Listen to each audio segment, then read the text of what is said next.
think that our work as a community, and maybe with our clients as well, and sort of finding our way through that, why don't we ask or spend more time on this? And that probably is something that we can explore further.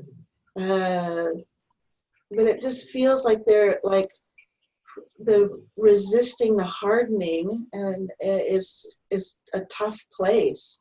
And part of us ignoring it, I think, is about that hardening in a way.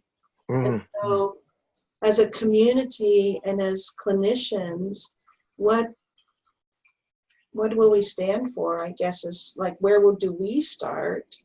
And what do we bring to our larger community, ACBS community, and even bigger communities? I mean, you know, we're on this video because we're speaking to a community that's about contextual behavioral science, but what will be our individual impact in these areas? And I'm really appreciating what you're saying, Kit, because I can find myself getting hardened sometimes or cynical sometimes about whether people care or not, and you know, why we're not, something bigger isn't happening. I get discouraged, I suppose, at an emotional level around this, and want to keep hope and, you know, use ideas that Joanna Macy brings, and ecological valuing, and guilt even. Like, you know, that maybe this guilt that we have is about something important, and we need to respond to it, not just to hide from it and then avoid it. Maybe we need to respond to it in a way that's about making repairs.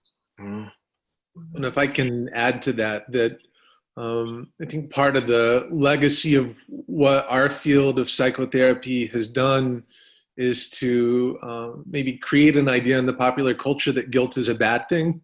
Yeah. And that if we're feeling guilt, then there's something internal that we need to look at and fix, because we shouldn't be living our lives with guilt.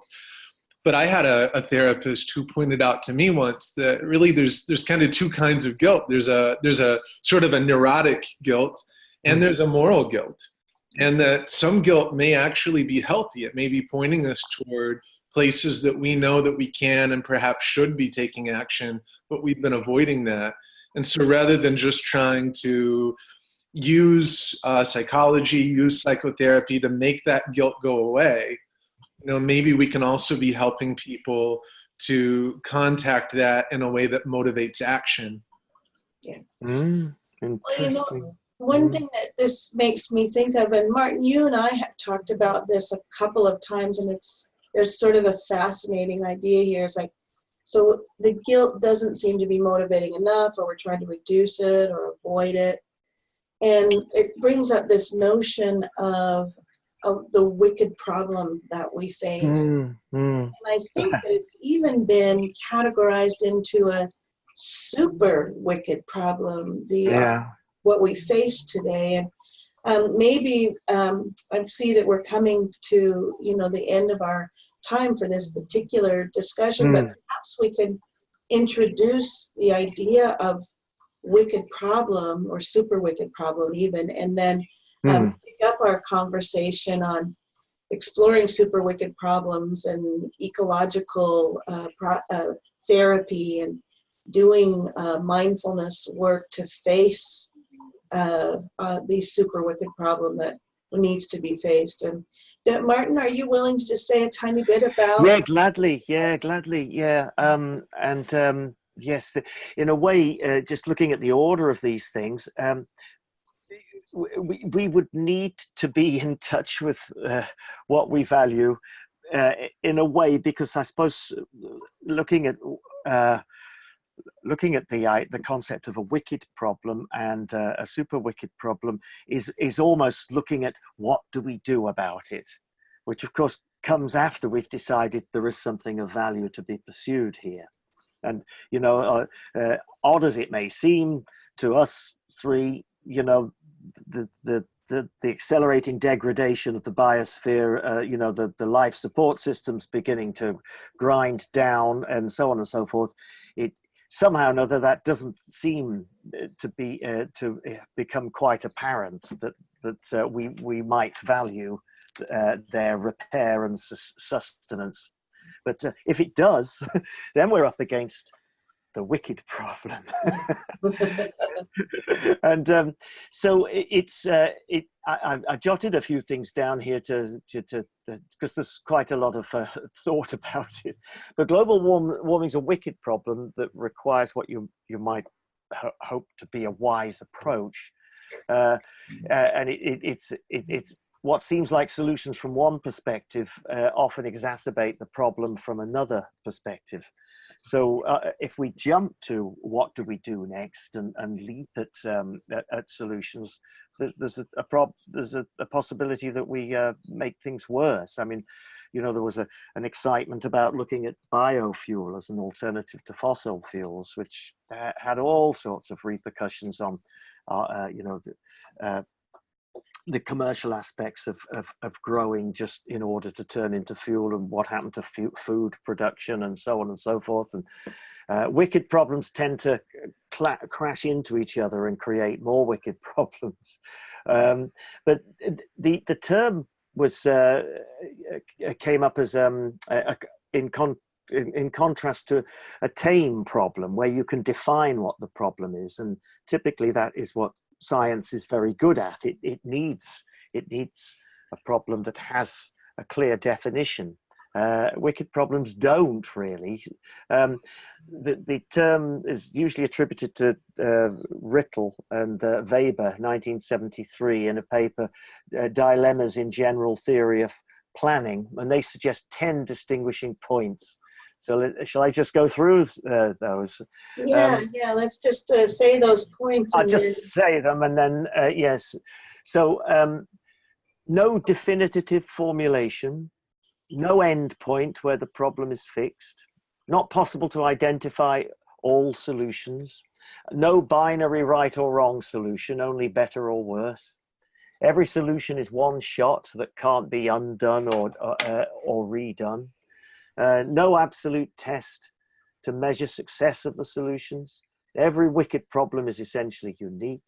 Each wicked problem is considered a symptom of another problem. A wicked problem can be explained in many ways. And due to consequences of each attempted solution, planners, in a way, can never be thought of as being wrong. They're just trying to engage with a wicked problem. So a contemporary description of a wicked problem is helpful here. I mean, this is like defining what a wicked problem is. First of all, a wicked problem is multi-dimensional. So, and we'd need to look at that at another time, I think, because it's a complex idea that we've talked about, you know, with regard to the integral framework and being able to see things from more than the empirical perspective, you know, at a depth level as well as a surface level. A wicked problem has multiple stakeholders. There's no doubt about that, and powerful people who are benefiting from the current model of social exchange, you know, are able to also able to influence our thinking in this way, and they are stakeholders, and we have to get them on side because they're power, you know, they and yet we're asking them to lose some of their power in whatever solutions we might be looking for. Yeah. It has multiple causes. It shows multiple symptoms. There are multiple proposed solutions. And lastly, a wicked problem is constantly evolving. So, you know, sadly, we'll all know people, you know, who enthusiastically propose the solution. Our vegan friends, and, you know, they're probably right. You know, if we all went vegan, then, you know, wow, great things might happen. And we won't all go vegan. But, you know, it doesn't mean they're not right, but it doesn't mean that that's the solution. And I suppose any progressive movement is always prone to the problems of different factions arguing with each other. So we really do need a kind of an integral framework to look at the problem very carefully before beginning to start looking for solutions. I don't know if that's a helpful start to looking at. Well, that's a terrific start, and you know, as you sort of wind down to this place of looking at solutions, again, I think the three of us would advocate that it starts with ourselves and being willing to participate in the solution, not avoiding our guilt, but seeing our guilt and letting our guilt guide us towards what matters, and then finding other ways to assist people in reconnecting to nature. And I think in our next segment, we'll be talking more about that, and perhaps we can bring the idea of a wicked problem back and then talk about some of the ways therapeutically which there can be solutions. Or processes that are about solutions might be a better way to say it. Yes. Yeah, how we can participate ourselves in making change. Yeah. So let me just thank both of you for joining this conversation today. I thought it was fantastic. I really enjoyed hearing how you both are thinking about these things, both heart and head. And so I just want to say thank you. And I look forward to our next conversation.